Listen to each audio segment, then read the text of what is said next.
मनापासून मी स्वागत करते। आपल्या चॅनेलवर तुम्हाला फक्त रेसिपीज नाही तर सण समारंभाची सुंदर माहिती, धार्मिक कथा, परंपरा आणि रोजच्या आयुष्यात उपयोगी पडतील असे मोटिवेशनल विचार आणि घरगुती टिप्सही पाहायला मिळतात। म्हणजेच आपल्या चॅनेलवर चव, संस्कृती, माहिती आणि सकारात्मक विचारांचा सुंदर संगम आहे। आजचा व्हिडिओ खास आहे आपल्या उपवासासाठी।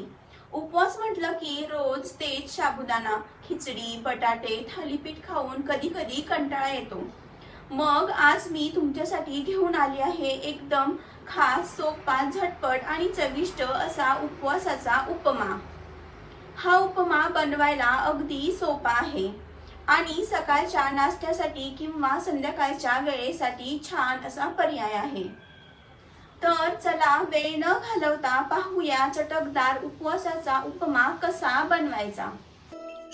उपवासाचा उपमा बनवण्यासाठी लागणारे साहित्य पाहूया। इथे लाल भोपळा घेतलेला आहे मी, वरीचे तांदूळ, शेंगदाणे, हिरवी मिरची आणि कोथिंबीर। सर्वप्रथम आपण भोपळा चिरून घेऊयात। चिरून घेतल्यानंतर ह्याचा एक छोटासा मी तुकडा काढून घेतला। मग यानंतर यातली बिया क्लीन करून मग आता मी खिसणीच्या साहाय्याने हा भोपळा खिसून घेत आहे। लाल भोपळा उपवासाला चालतो। इथे आपला खीस तयार आहे, तो मी आता एका बाउलमध्ये काढून घेते।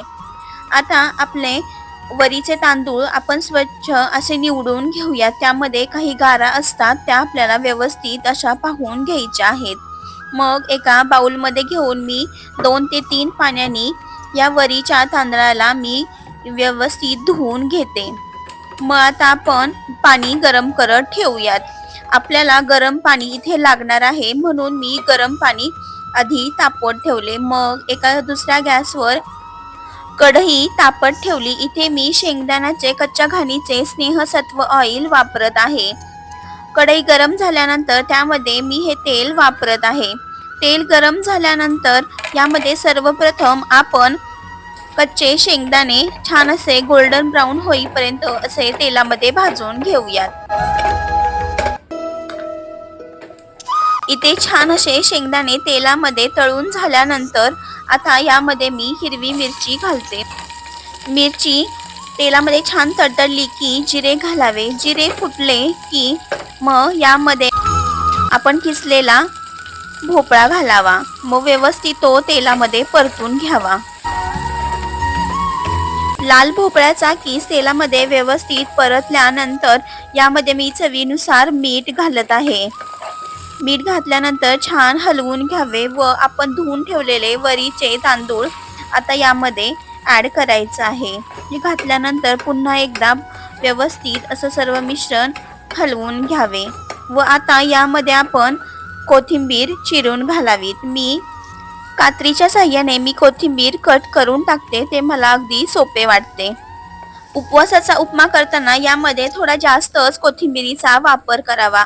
कोथिंबीरीची चव खूप छान लागते।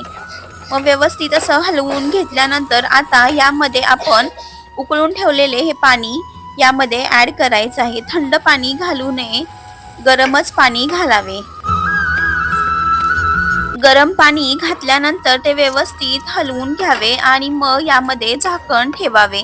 झाकून ठेवून 10 मिनिटं व्यवस्थित सिम गॅसवर शिजून द्यावे। आपण हे कुकरमध्येही करू शकतो। 10 मिनिटानंतर आपला वरीचा उपमा छान असा शिजलेला आहे, ते बघू शकता। उपमा तयार झाल्यानंतर तसाच 10 मिनिटे झाकून ठेवावात। मग नंतर हलवून आपला सर्व करून घ्यावे। इथे आपला उपवासाचा उपमा तयार आहे। हा उपमा आपण दही सोबत खाऊ शकतो किंवा शेंगदाण्याची आमटीही करू शकतो। इथे मी दही घेतले आहे। तर तयार झाला आहे आपला गरमागरम, चविष्ट आणि अगदी सोपा उपवासाचा उपमा। तर ही रेसिपी तुम्ही नक्की करून बघा आणि कमेंट मध्ये मला नक्की सांगा तुम्हाला कशी वाटली ते। आणि हो, आपल्या चॅनलवर तुम्हाला रेसिपी सोबत सण समारंभाची माहिती, कथा आणि मनाला सकारात्मक ऊर्जा देणारे मोटिवेशनल व्हिडिओज देखील पाहायला मिळतील। म्हणून चॅनेलला सबस्क्राईब केलं नसेल तर लगेच सबस्क्राईब करा. व्हिडिओ आवडला असेल तर लाईक करा आणि ही रेसिपी तुमच्या मित्र परिवारासोबत नक्की शेअर करा. पुन्हा भेटूया एका नवीन रेसिपी सोबत, नवीन माहिती सोबत आणि एका सुंदर सकारात्मक विचारासोबत. तोपर्यंत आनंदी रहा, निरोगी रहा आणि नवीन सकारात्मक विचार करा. धन्यवाद.